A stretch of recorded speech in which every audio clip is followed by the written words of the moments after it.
Assalamu alaikum wa rahmatullahi wa barakatuh. Welcome to Know Your Charity on Ramadan TV channel 346. Alhamdulillah, we're into what is the last week of this blessed month, and we hope that you are enjoying the content that has been provided to you at home here from the team at Ramadan TV. Today, my discussion is shifting towards more the political sphere of things, and that is with Al-Jama-ah. They are currently the only Muslim party that is represented in the Parliament of South Africa. And I have with me the leader of the party, Mr. Khanif Hendricks. Mr. Hendricks, Assalamu alaikum wa rahmatullahi wa barakatuh, and shukran so much for joining us. Alaikum salam wa rahmatullahi wa barakatuh, and it's a great honor for me to engage with your viewers and yourself. No, alhamdulillah, the pleasure is ours. Mr. Hendricks, 15 years of Al-Jama-ah. Take us through the process of why Al-Jama-ah had started, and of course, the push for political influence, because a lot of people would say, well, they only had influence in Cape Town, but the influence now over that 15 years has spread across South Africa. Just take us through the journey of this party. Yeah, shukran. As you know, the democratic elections, the first democratic elections was 1994, and we had two Muslim political parties contesting. In fact, Imtiaz Suleiman also contested on behalf of the African Muslim Party. So then there was suddenly a lull of a few years, and I was approached in 2007 after I retired from the corporate world to start a more sustainable political party. And we then contested the first elections in 2009. We didn't win a seat. We lost our deposit. And in 2011, alhamdulillah, we managed to win a seat in the city of Cape Town. And today we have 14 seats. We have 3 seats in the city of Johannesburg, 3 seats in the city of Cape Town, 4 seats in KZN, and then we have 1 seat in Northwest. So our footprint has increased dramatically.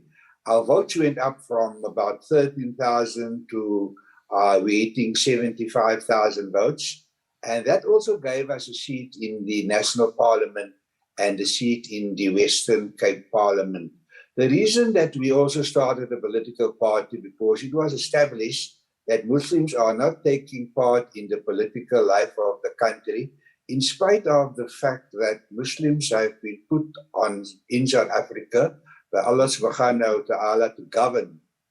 And to govern, it means you must register as voters, you must make yourself available as a councillor or as a lawmaker or as a member of parliament. And you need to support political activity so that Muslims can play their divine role to govern. We are very concerned that only 25% of Muslims are registered voters.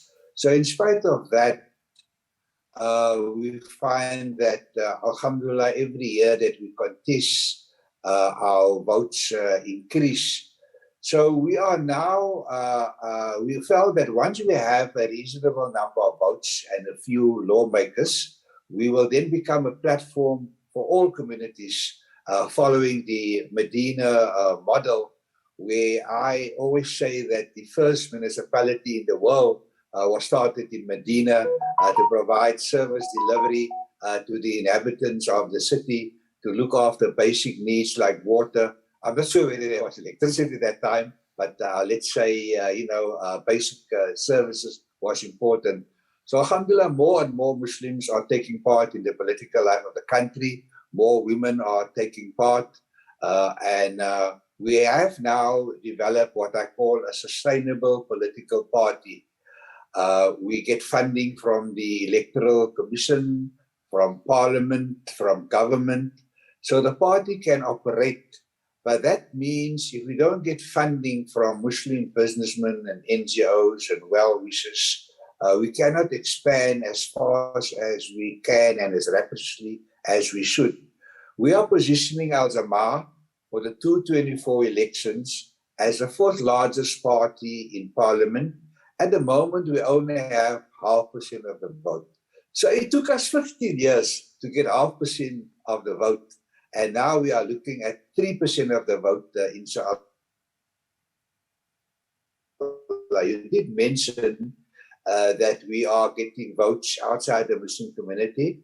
So we get in an area like Harding where there are hardly any Muslims. We find that we won 2 seats, even a ward seat and a deputy mayor seat. So similarly in Northwest, where hardly any Muslims, we want a PR councillor seat. Half of our councillors are outside the Muslim faith, and the reason that they joined Al-Jama-ah is because they like the Islamic ethos, the Islamic values, the charitable nature. And here our Muslim NGOs and Muslim businessmen have played a very important role, because charity knows no religion, and many communities outside the Muslim faith have benefited from the charitable nature. So when they see Al-Jama-ah, they see a Muslim entity, they see a Muslim political party. So we leverage off the good work that organizations such as Give of the Givers, Al-Imdad, Mustadafin, Islamic Relief are doing all over South Africa. And in Parliament as well, their work gives Muslims a very positive name, and we are a peaceful community. So people are attracted to Al-Jama-ah because of our Islamic foundation and ethos. So it could have been any other Muslim political party. We are just here at the right time, in the right place. And alhamdulillah, we've developed a lot of confidence in Parliament. They've now appointed me as a member of the Pan-African Parliament. There are 14 political parties. And out of the 14 political parties, they selected the delegation of South Africa in the Parliament from just 3 or 4 parties, and Al-Jama-ah is included. So in Parliament, we've managed to gain the confidence of the Speaker, and there is a very positive image of the political role that Muslims are playing. We are sharing Islamic values, and I think it's very closely related to Ubuntu. It touches the hearts of many other parliamentarians. And of course, we raise very strongly to defend Masjid al-Aqsa, and that is appreciated because, as you know, at the moment, Palestinians were prevented, the Christian Palestinians were prevented from celebrating Saturday, which is a very Day of the Sepulchre, which is a very important occasion. And also Muslim worshippers in Masjid al-Aqsa, including South Africans, were attacked by Israeli police while they were praying for absolutely no reason whatsoever, but to facilitate settlers who wanted to strengthen the occupation of Masjid al-Aqsa. Mr. Hendricks, before, within the answer that you gave me, you pointed out one important thing, and that is the message that has been given, not just to the Muslim voters or the Muslim members of your party, but the non-Muslim members. How important is that message, and how clear does that message need to be to say, well, this is a party not just for Muslims, even though it carries, an Arabic name, or it has essence of being a Muslim party, but how important is it that the message and the clarity of the message is important in order to get more voters? Because as you say, you want to be the 4th largest party come 2024. So just give us an idea of that message and the importance of it. I think it is very important because, as you know, that by the way, Al-Jama-ah is also a Swahili word, and it means community, it means Ubuntu. Swahili was the first language of Africa. All other languages came from Swahili.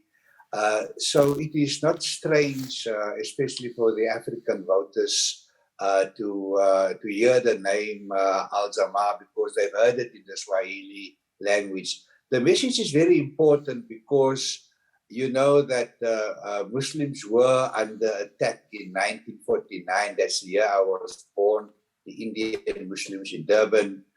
We know about the recent unrest or other events. And we need to position the Muslims as a patriotic community taking part in the political life of the country, and to be seen as South Africans, in fact, to be seen as Africans. At the moment, we find that the so-called indigenous African Muslims, their lives are in danger in the townships. They are very closely associated with African Muslims from other countries. So they bear the brunt of a possible backlash. So that's why it's important for a Muslim political party to make its name in parliament, so that people can see that this parliament is a multi-party democracy. Muslims are part of democracy. We're not going to engage in terrorism to bring down the government, and we are contesting through the ballot box. That's a message that must be clearly sent, that Muslims are embracing the democratic dispensation, and we want to add value, and we want to bring about transformation, and we want to come up with laws that will benefit all South Africans. Mr. Hendricks, Yes. I'm going to have to stop you there. Unfortunately, we have to go to a break, but we will continue this conversation after the break. I mean, a discussion with Al-Jama-ah leader Hendricks on their 15th anniversary as a political party. Do stay tuned.